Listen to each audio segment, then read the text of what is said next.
तुमने सही सोचा वीर। हमें तुमसे कुछ काम है। एक नहीं बल्कि दो काम है। एक काम हमारा है और एक काम शायद तुम्हारे लिए हो सकता है। एंड ये इन्फॉर्मेशन शायद जरूरी हो सकती है तुम्हारे लिए। डैनी का अल्फा वीर के नाक को खींचते हुए कहती है, अच्छा ठीक है, बताओ क्या हुआ। वीर डैनी का अल्फा से पूछता है, एक्चुअली में वीर, हम सब स्काई पैलेस के ही हैं, लेकिन हमें भी अभी उस नए प्लेनेट पे जाने की इजाजत नहीं मिली है। और तुम वहां कभी भी आ जा सकते हो, तो क्या तुम हमें भी वहां ले जा सकते हो? क्योंकि अगर हम दोनों तुम्हारे साथ जाएंगे तो हम दोनों को कोई नहीं रोकेगा। दैनिका अल्फा वीर से कहती है, बस इतनी सी बात? ठीक है, मैं ले जाऊंगा। वीर दैनिका अल्फा से कहता है, वैसे वो दूसरी बात कौन सी है जो मेरे लिए इम्पोर्टेंट हो सकती है? वीर डैनिका अल्फा को देखते हुए कहता है, लेकिन डैनिका अल्फा अपने चेहरे को नीचे कर लेती है। डैनिका अल्फा वीर से जो कहने जा रही थी वो शायद उसे कहने की हिम्मत जुटा रही थी। एक्चुअली में वीर, तुम्हें ये तो याद है ना कि अर्जुन मुलिले ने फेदर के साथ क्या किया? Thousand feather crane Dainik alpha को देखता है कि वो उन चीजों को वीर को नहीं समझा पाएगी, इसलिए थाउजेंड फेदर क्रेन ही वीर को सब कुछ समझाने लगता है। हाँ, मैं उस समय वही मौजूद था और अर्जुन मुलिले ने जो जो फेदर के साथ किया था और जीन हॉल से फेदर्स के लालटेन को बुझा दिया था, वो सब मैंने अपनी आंखों से देखा था। क्यों? वो सब मुझे तुम इस वक्त क्यों बता रहे हो?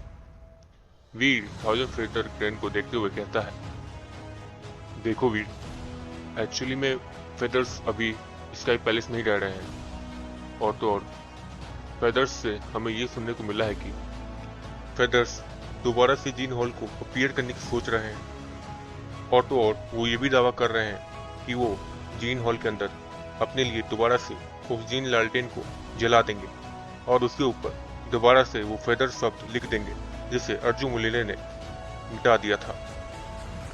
थाउजेंड फेदर क्रेन वीर से कहता है, एक मिनट, जहां तक मैंने इस जीन हॉल की कहानियां सुनी है, मैंने ये सुना था कि जीन हॉल आखिरी बार करीब हजारों साल पहले अपीयर हुआ था और बाद में कुछ ही सालों पहले मेरे और अर्जुन मुलिले वाले समय में। तो जीन हॉल को अपीयर करने के लिए तो काफी ज्यादा स्ट्रॉन्ग पावर चाहिए ना, जो सिर्फ उस समय अर्जुन मुलिले के पास थी। लेकिन फेदर्स फेदर्स के पास तो सिर्फ किंग्स हैं, ना ही कि उनके पास तो कोई डिफाइड्स भी नहीं है। और मान लिया कि उनमें से कोई एक डिफाइड बन भी गया है, तो फिर भी जीन हॉल को अपीयर करने के लिए वो पावर बहुत ज्यादा कम पड़ेगी। वीर थाउजेंड फेदर क्रेन से पूछ कहता है, पता है वीर मुझे, लेकिन तुम खुद सोचो ना। एक्चुअली में फेदर्स का कुछ प्लान है जिसके बारे में हमें पता चल गया है। थाउजेंड फेदर क्रेन वीर से कहता है, तुम्हें पता चल गया है? मेरा मतलब है कि फेदर्स तुम्हें अपना प्लान क्यों बता रहे हैं? मतलब तुम्हें फेदर्स के प्लान्स के बारे में पता कहां से चल रहा है? वीर थाउजेंड फेदर क्रेन से पूछता है, देखो वीर, फेदर्स में भी बहुत सारे लोग ऐसे हैं जो इंफॉर्मेशन के बदले बहुत सारे रिसोर्सेज लेना चाहते हैं। फेदर्स में कुछ लोग हमें इंफॉर्मेशन देते हैं और बदले में हम उन्हें लेवल अप करने के लिए कुछ रिसोर्सेज दे देते हैं, तो हमें उनके बारे में पता चल जाता है हर एक चीज। थाउजेंड फेदर क्रेन वीर से कहता है, अच्छा, तो तुम्हें ये तो पता होगा ना कि फेदर्स अकेले जीन हॉल को अपीयर नहीं कर सकते हैं, तो तुम्हें डरने की क्या जरूरत है और मुझे क्यों डरने की जरूरत है?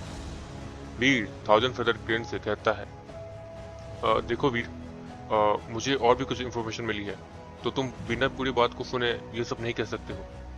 थाउजेंड फेदर क्रेन वीर से कहता है और फिर अपने बात को कंटिन्यू रखता है, एक्चुअली में मुझे उनसे ये इन्फॉर्मेशन मिली है कि फेदर्स अनसॉलिड माउंटेन के साथ डील कर रहे हैं। अनसॉलिड माउंटेन सीक्रेट ऑर्गेनाइजेशंस जितने ही खतरनाक होते हैं, और तो और उनके पास अपने ही कुछ डिस्ट्रॉइंग पावर्स हैं जिनके बारे में हमें नहीं पता है।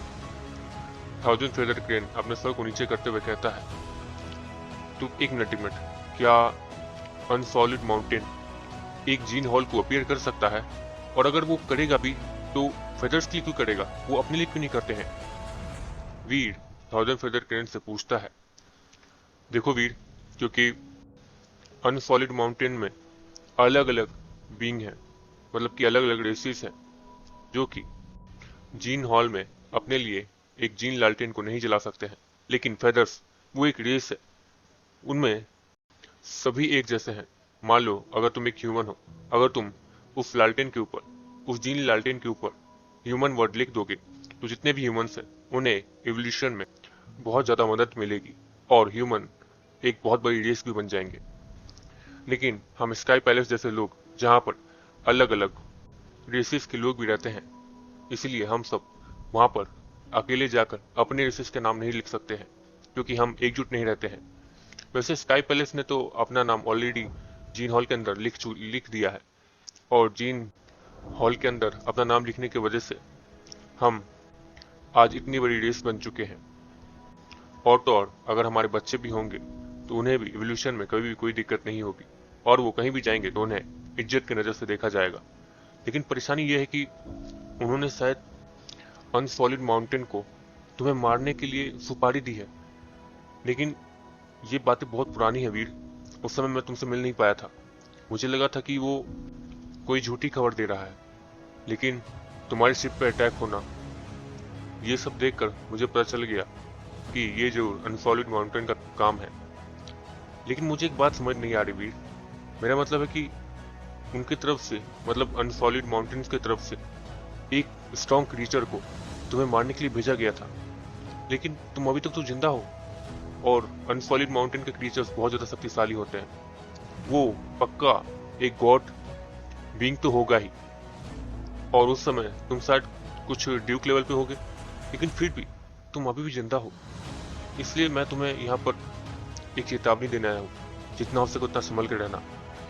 थाउजेंड फेदर क्रेन वीर से कहता है। लेकिन अगर फेदर्स अपने जीन हॉल को अपीयर करेंगे और उसमें अगर जीन हॉल में अगर वो जीन लैटिन को जलाने जाएंगे भी, तो क्या अर्जुमुलेले उसे रोकने नहीं आएगा? वीर थाउजेंड फेदर क्रेन से पूछता है। एक्चुअली में वीर, अर्जुमुलेले को अनसॉलिड माउंटेन ने किडनैप कर लिया है और उससे बहुत ज्यादा टॉर्चर भी करते हैं। ऐसा इंफॉर्मेशन मुझे फेदर्स की तरफ से ही मिली है। थाउजेंड फेदर क्रेन वीर से कहता है। वीर थाउजेंड फेदर क्रेन की बात को सुनकर शॉक्ड रह जाता है, क्योंकि अर्जुमुलेले जैसा स्ट्रॉन्ग बीइंग किडनैप हो गया है और उनके टॉर्चर्स भी सह रहा है। यह सुनकर वीर शॉक्ड हो गया था। लेकिन अनसॉलिड माउंटेन, वीर इस नाम को अच्छे से जानता था। ये वही नाम था जिसने वीर से वीर के जूनियर गोल्डन शेर को छीन लिया था। अनसॉलिड माउंटेन की तरफ से ही एक बहुत स्ट्रॉन्ग क्रिएचर आया था और जूनियर गोल्डन शेर को वीर से छीन कर ले गया था। जैसा कि थाउजेंड फेदर क्रेन कह रहा है, जब मैं ड्यूक था तब मुझ पर कौन अटैक करने आया होगा जो कि गॉड बीइंग हो? वीर अपने दिमाग के घोड़ों को दोहराते हुए सोचता है। तभी वीर को कुछ ऐसा याद आता है और कुछ ऐसा समझ आता है वीर को, जिससे वीर शॉक्ड और हैरान हो जाता है। सुनो, तुम दोनों वापस जाओ। मैं तुम्हें उस प्लैनेट पे 5 दिन बाद ले जाऊंगा, ठीक है? तुम लोग तैयार रहना। वीर डेनिका अल्फा और थाउजेंड फेदर क्रेन से इतना कहकर अपने रूम में चला जाता है। वीर अपने रूम में जाता है और एक जगह बैठता है। 1 मिनट, मुझे जो बीइंग मारने आया था, कहीं वो गोल्डन जूनियर शेर तो नहीं? और क्योंकि मैं उसका मास्टर हूँ इसलिए उसने मुझे मारा नहीं। 1 मिनट, ये तो बहुत बड़ी प्रॉब्लम हो रही है। लेकिन सबसे बड़ी बात यह है कि आखिर अनसॉलिड माउंटेन इस फेदर्स का साथ क्यों दे रहा है? नहीं मन सोचता है। वैसे भी मुझे टेंशन लेने की जरूरत नहीं है। जीन हॉल में अपना नाम अगर वो लोग वापस लिख भी देंगे तो भी वो मेरा कुछ बिगाड़ नहीं पाएंगे। वो अगर पूरा जीन यूनिवर्स भी मेरे खिलाफ हो गया तो भी उनमें से कोई भी मेरा कुछ नहीं बिगाड़ पाएगा। वीर एक हल्की सी स्माइल देते हुए अपने आप से ही कहता है। वीर को पता था कि वीर के पास ऐसी डेविल सोल है जो उन सब का खात्मा चुटकियों बजा के कर सकती है। और तो और वीर का प्लैनेट ग्रेट गॉड के दिए गए फील्ड से प्रोटेक्टेड है, तो उसके प्लैनेट को भी कोई कुछ नहीं कर सकता है। मुझे टेंशन लेने की जरूरत नहीं है। मुझे बस इस डेविल सोल पे कंट्रोल करना होगा, जिससे मैं इस डेविल सोल की मैक्सिमम स्पीड को और मैक्सिमम पावर को इस्तेमाल कर सकूं। वीर मनी मन सोचता है। वीर उसके पावर को इस्तेमाल तो कर सकता था, वो भी मैक्स लेवल पे, लेकिन वीर को समझ नहीं आता था कि वो हल्का पंच मारे या ज्यादा। अगर वीर उसके मैक्सिमम पावर को इस्तेमाल करता था और अगर वो आउट ऑफ कंट्रोल हो जाता था तो वो आसपास के बहुत सारे प्लैनेट्स को चुटकियों में डिस्ट्रॉय कर देता था। इसलिए वीर उसके पावर को कंट्रोल करना चाहता था, और खासकर उसके अंदर आ रही उस लाइट को, जिसे वीर कभी भी कंट्रोल नहीं कर पा रहा था। वीर ने काफी ज्यादा कोशिश की थी जिससे वो अपने उस डेविल सोल की लाइट के ऊपर कंट्रोल कर सके। उसके अंदर से निकल रही वो सफेद लाइट कुछ ज्यादा ही शक्तिशाली थी। और तो और अगर कोई वीर के सामने आ जाए और अगर वीर ने उस डेविल सोल को इस्तेमाल करके रखा है, तो वो इंसान यही सोचेगा कि उसके सामने कोई बड़ा सा सूरज है और वो उसके पास कभी जाएगा ही नहीं। वैसे मुझे एक बात समझ नहीं आ रही, ये डेविल सोल वहां कर क्या रहा था आखिर? क्या वहां पर और भी कुछ हो सकता है? वीर के दिमाग में इस वक्त यही सारी चीजें चल रही थी। यही सारी चीजें सोचते सोचते वीर सो जाता है, और जब वीर की आंख खुलती है तब रात के 2 बज रहे होते हैं। अरे यार, मैं तो काफी जल्दी सो गया था और अब मुझे नींद भी नहीं आ रही। फिर वीर बिस्तर पर लेटता है, लेकिन वीर के दिमाग में यही सब चीजें चल रही थी कि आखिर वहां और भी कुछ हो सकता है या नहीं। क्या यार, लगता है एक बार चेक करके आना ही होगा, वीर मन ही मन सोचता है। और फिर स्काई पैलेस से निकलने के बाद वो आसमान में उड़ते रहता है जब तक कि वो स्काई पैलेस से ओझल ना हो जाए। स्काई पैलेस से ओझल होने के बाद वीर अपने डिफाइंड गॉड डेविल सोल को बुलाता है। वीर कैसा करते ही वीर की आंखें नीले रंग से शाइन होना शुरू हो जाती है और वीर की पूरी बॉडी सफेद रंग से चमकना शुरू हो जाती है, और वीर देखने में बहुत ज्यादा स्मार्ट भी लग रहा था। उसके बाद वीर अपने पावर को कंट्रोल करके उड़कर उस प्लेनेट के काफी ज्यादा करीब पल भर में पहुंच जाता है। फिर वीर अपने डेविल सोल को वापस भेजकर उस प्लेनेट पे एंटर करता है। वीर चाहता तो हेडक्वार्टर्स भी जा सकता था। वहां पर इस वक्त एक बहुत बड़ा महल बन चुका था जिसके ऊपर गोल्ड पैलेस लिखा हुआ था। गोल्ड पैलेस, हाँ, नाम बुरा नहीं है। लगता है इस प्लेनेट का नाम स्काई पैलेस गोल्ड पैलेस ही रखेगी। और तो और स्काई पैलेस का जो सिंबल है वो भी यहाँ पर है, लेकिन वो गोल्ड रंग से साइन कर रहा है। देखने में तो अच्छा ही लग रहा है, वीर मन ही मन सोचता है। लेकिन वीर हेडक्वार्टर्स नहीं जाता है, क्योंकि हेडक्वार्टर्स जाने के बाद वहां अपना नाम रजिस्टर करवा देता है, और उसके बाद अगर वीर उस प्लेनेट को एक्सप्लोर करने के बहाने वहां निकलता है तो सबको यही लगेगा कि वीर अपने एवोल्यूशन को कंप्लीट करने के लिए यहाँ पर आकर उन फलों को चुरा कर खा रहा होगा। वीर यही सब सोचता है और वहां पर नहीं जाता है।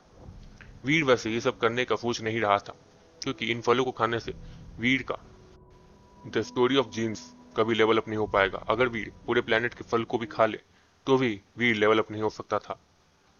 उसके बाद वीर उसी जगह पे पहुंचता है जहां से वो उस टनल के अंदर घुसा था। वीर उस पेड़ के पास पहुंचता है और उन्हीं सारे रास्तों को फॉलो करते हुए उस जगह पहुंच जाता है जहां पर वीर सिद्धांशु से मिला था। वीर वहां जैसे ही पहुंचता है वैसे ही वीर सेंस करता है कि उसके तरफ कुछ बढ़ रहा है। उसके तरफ एक काले कलर का नाइफ तेजी से बढ़ रहा था। इससे पहले कि वो ब्लैक नाइफ वीर को लग भी पाता, वीर उससे अपने दोनों उंगलियों से रोक लेता है। वीर कैसा करते ही वो नाइफ धूल में मिल जाता है। हे वीर, क्या ये सच में तुम हो? मैं तो डर ही गया था।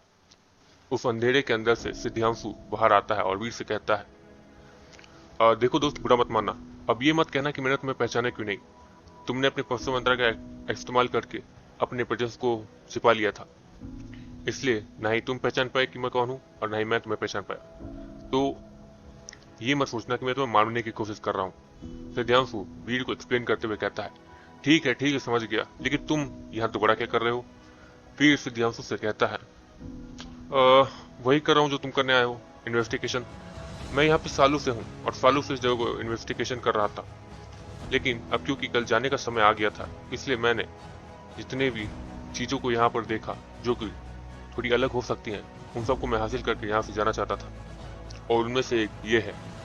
इतना कहकर सिद्धांशु एक ब्लैक मॉन्स्टर में बदल जाता है, जिसके शोल्डर से बड़े बड़े कांटे निकल रहे थे, और तो और सिद्धांशु के घुटने की तरफ से भी एक बड़े बड़े कांटे निकल रहे थे। वो मॉन्स्टर देखने में बहुत ज्यादा खतरनाक लग रहा था। उसके बाद वीर को वहां पर सिर्फ अंधेरा ही अंधेरा दिखता है। ये वही अंधेरा था जिसमें वीर, ईशा और लून बैम्बू उस समय खो गए थे। इस अंधेरे में वीर अपना फंसा मंत्रा भी एक्टिवेट नहीं कर पा रहा था और कुछ सेंस भी नहीं कर पा रहा था। इतने ही में वीर को अपने सामने एक लाल आंखें दिखती है जो कि लगातार वीर को घूर रही थी, और वो लाल आंखें बहुत ज्यादा खतरनाक और बहुत ज्यादा बड़ी बड़ी थी। वो लाल आंख वी शेप में थी जो कि देखने में बहुत ज्यादा डरावनी लग रही थी। उसके बाद वहां पर रोशनी फैलना शुरू हो जाती है और वीर को अपने सामने सिद्धांशु खड़ा दिखता है। ओह हाँ सिद्धांशु, मुझे तुमसे पूछना था, ये किस लेवल की डेविल सोल है? वीर सिद्धांशु से पूछता है। सच बोलूं या झूठ? सिद्धांशु वीर के सामने अजीब सा मुंह बनाते हुए कहता है, देखो मुझे भी एक डेविल सोल मिली है, लेकिन वो ऐसी नहीं है, वो बहुत ज्यादा होली टाइप है। लेकिन तुम्हारी डेविल सोल, उसमें कुछ डार्क पावर्स है, क्या तुम समझा सकते हो वो क्या है? वीर सिद्धांशु से कहता है, देखो वीर, ये कोई डार्क डिफाइंड गॉड की डेविल सोल है, और ये एक रूप बदलने वाली डेविल सोल है। वैसे तुम्हारी डेविल सोल क्या मैं चेक कर सकता हूँ? सिद्धांशु वीर से कहता है, सॉरी यार, लेकिन मैं इस डेविल सोल का इस्तेमाल अगर करूंगा तो ये पूरा प्लेनेट जगमगा जाएगा और सबको यही लगेगा कि दिन हो गया है, इसलिए अभी नहीं। वीर इतना कहकर वहां पर इन्वेस्टिगेशन करना शुरू कर देता है। सिद्धांशु भी वीर जैसे कर रहा था वैसे ही अपने भविष्य मंत्र को एक्टिवेट करके वहां पर हर एक चीज को सेंस कर पा रहा था। वीर हर एक दीवार को और हर एक मिट्टी के ढेर के आसपास सेंस करके पता कर रहा था कि उसके पार कुछ है या नहीं। वीर और सिद्धांशु सारी जगह को स्कैन करने के बाद एक स्पेसिफिक जगह पहुंचते हैं, जो कि आखिरी स्पॉट था। वहां पर वीर और सिद्धांशु नोटिस करते हैं कि वो दोनों उस एक स्पेसिफिक जगह को ही स्कैन नहीं कर पा रहे थे। सिद्धांशु, क्या तुम इस जगह को स्कैन कर सकते हो? वीर सिद्धांशु से पूछता है। नहीं, मैं इस जगह को सेंस कर ही नहीं पा रहा हूँ, ऐसा लग रहा है कि यहाँ कुछ है। सिद्धांशु उस दीवार पर अपने दोनों हाथों को रखकर कुछ सुनने की कोशिश करता है और फिर वीर से कहता है, तो ठीक है। वीर इतना कहकर उस दीवार पे एक जोरदार पंच मारता है, जिससे उस दीवार का कुछ भी नहीं बिगड़ता है। इनफैक्ट उसके ऊपर एक हल्की सी खरोच भी नहीं आई थी। वैसे वीर, तुमने कहा था कि तुम अपने डेविल सोल्स का इस्तेमाल नहीं कर सकते हो, तो क्या मैं करूँ अपने डेविल सोल का इस्तेमाल यहाँ पे? सिद्धांशु वीर को कहता है, हाँ हाँ ठीक है। इतना कहकर वीर थोड़ा पीछे हो जाता है और वीर के आंखों के सामने चारों बगल अंधेरा छा जाता है। जाहिर सी बात थी कि सिद्धांशु ने अपने डेविल सोल को बुला लिया था। सिद्धांशु के डेविल सोल को बुलाने के बाद वहां पर आवाज आई, जैसे किसी ने उस दीवार को पंच किया। उस कुछ देर बाद वहां से उस डार्क पावर चली जाती है और वहां रोशनी फैल जाती है। वीर को दिखता है कि वहां पर वो दीवार टूट कर गिरा हुआ है और उस दीवार को देखकर ऐसा लग रहा था जैसे किसी ने उसके ऊपर बहुत जोरदार नाखून मारा हो। सिद्धांशु वीर का इंतजार कर रहा था और उस दीवार के अंदर नहीं गया था। उस दीवार के पास अंदर एक बहुत बड़ा रूम था जिसे वो लोग स्कैन नहीं कर पा रहे थे। क्या हमें इसके अंदर जाना चाहिए? सिद्धांशु वीर से कहता है। डर क्यों रहे हो? हमारे पास वो डेविल सोल है, पता तो है ना? वीर सिद्धांशु से कहता है। हाँ सही कहा। सिद्धांशु वीर के जवाब में हाँ बोलता है और फिर कहता है, वैसे सिद्धांशु, अगर तुम उस डेविल सोल का इस्तेमाल करते हो और चारों बगल अंधेरा फैल जाता है तो तुम। वीर सिद्धांशु से ये पूछना चाहता था कि अगर चारों बगल अंधेरा फैल गया है तो क्या वो लोगों को सेंस करके उसके पास पहुंचता है या फिर वो भी अंधेरे के अंदर देख सकता है? सवाल अच्छा है, लेकिन जब मैं उस डेविल सोल का इस्तेमाल करता हूँ तो चारों बगल अंधेरा जरूर फैल जाता है, लेकिन सिर्फ तुम्हारे लिए, मेरे लिए नहीं। मेरे लिए तो सब कुछ नॉर्मल रहता है, सिद्धांशु वीर से कहता है। वीर भी सिद्धांशु की बात को सुनता है और उतने ही में उसके सामने एक दरवाजा अपीयर होता है जो कि मिट्टी से ढका हुआ था। वीर अपने हाथों से उस मिट्टी को हटाता है और उस दरवाजे को खोलने की कोशिश करने लगता है, लेकिन वो दरवाजा बहुत समय से बंद था। इसके कारण वीर उसे अपनी पूरी पावर लगाने के बाद भी नहीं खोल पा रहा था। फिर सिद्धांशु भी आगे आता है और वीर की मदद करता है। कुछ देर तक पावर लगाने के बाद वो दरवाजा खुल जाता है। उस दरवाजे के खुलते ही अंदर काफी ज्यादा अंधेरा था, जहां पर वीर और सिद्धांशु को कुछ दिख नहीं पा रहा था। और तो और अंदर में वीर का प्रोफेसर मंत्रा और सिद्धांशु का प्रोफेसर मंत्रा भी एक्टिवेट नहीं हो पा रहा था, और एक्टिवेट हो भी जा रहा था तो वो लोग कुछ सेंस नहीं कर पा रहे थे। वीर ने अपना प्रोफेसर मंत्र एक्टिवेट किया था और वीर अपनी बॉडी को ही ठीक से सेंस नहीं कर पा रहा था। वीर को तो यही लग रहा था कि वीर मर गया है और उसकी बॉडी है ही नहीं, वो एक जिंदा लाश बनकर चल रहा है। वीर होली यूनिकॉर्न की डेविल सोल को बुलाता है, जिसके कारण वहां पर काफी सारी रोशनी हो जाती है। वीर जब अपने सामने देखता है जहां पर रोशनी फैल रही थी, वीर वो सब देखकर शॉक्ड हो जाता है। वहां पर बहुत सारे कंकाल पड़े हुए थे और उनमें से 2 कंकाल बिल्कुल उसी डेविल सोल जैसे थे जैसे उन दोनों के सी ऑफ सोल के अंदर अभी हैं। हे वीर, ये कंकाल तो उसी डेविल सोल जैसा लग रहा है जिस डेविल सोल को मैं इस्तेमाल कर। एक मिनट, क्या ये सिद्धांशु भी कुछ ठीक से समझ नहीं पा रहा था, इसलिए वो भी मन ही मन सोच रहा था जिससे वीर सुन पा रहा था। वीर उस कंकाल की तरफ जाता है जो कि वीर के डेविल सोल के साथ मैच कर रही थी। जब वीर उस डेविल सोल को बुलाता था तब वीर बिल्कुल उसी कंकाल जैसा लगता होगा जैसा कि वो कंकाल पहले लगता होगा। एक मिनट, क्या ये बींग्स यहाँ पर थे? लेकिन वो ये यहाँ आए कैसे? वीर के दिमाग में बस यही सारी चीजें चल रही थी। एक मिनट वीर, क्या इन सबको ऐसे टॉर्चर करके इनकी डेविल सोल को निकाल दिया गया था? दिव्यांशु वीर से कहता है, नहीं नहीं, तुम गलत सोच रहे हो। डेविल सोल एक आत्मा का रूप होता है। सोल मतलब आत्मा। यहाँ पर जो भी था उन्होंने जरूरी इन क्रिएचर्स के बॉडी के साथ कुछ छेड़छाड़ की थी और उनकी सोल्स को निकालकर यहाँ पर रख दिया होगा। लेकिन ऐसे खुले में रखना? एक मिनट, वो जेनोजेनिक्स भी तो बहुत ज्यादा स्ट्रांग थे, उन्हें कोई मार तो सकता था नहीं। यहाँ तक कि गॉड बिंग भी उन्हें छू नहीं सकता था, इसलिए उनकी सोल्स को वहीं उन जेनोजेनिक्स के प्रोटेक्शन में रख दिया हो गया होगा। दिव्यांशु वीर से जल्दी जल्दी कहता है, हाँ तुम सही कह रहे हो। फिर वीर दिव्यांशु के पास जो डेविल सोल थी वैसे ही सेम टू सेम वहां एक कंकाल बनी हुई थी जिसके पास वीर जा रहा था। वीर उस कंकाल के पास जाता है।